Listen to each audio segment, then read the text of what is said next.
So guys, sa may Starcool unit tayo dito na naka-unit stop.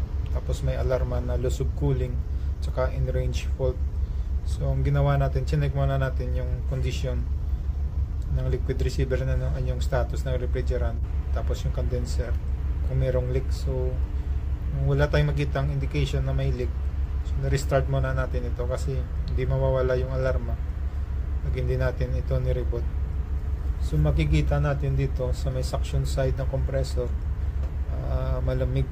So ibig sabihin may refrigerant na pumapasok, pero dahil nga naka unit stop siya, tumigil na yung operation yan. So kailangan talaga ito i-reboot.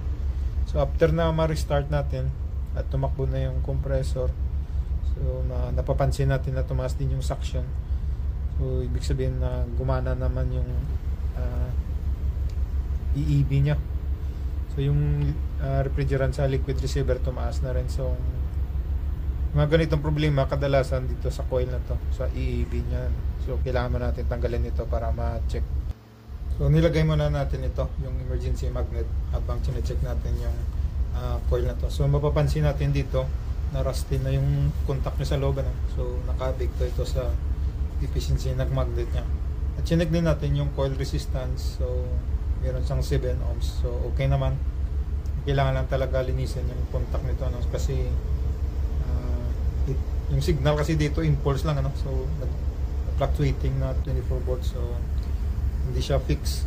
So pag may marumi ito, so hindi rin magandang contact, so nagma-malfunction yung valve mismo.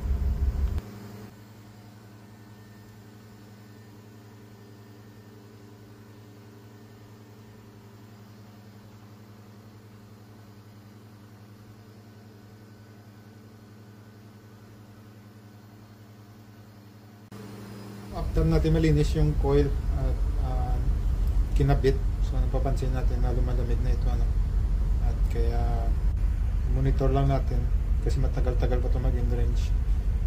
Pero hanggat na mababa yung supply niya, so example negative 25, so dapat yung supply temperature niya dapat mas mababa pa doon, so mga negative 28, para maabot yung set point na negative 25.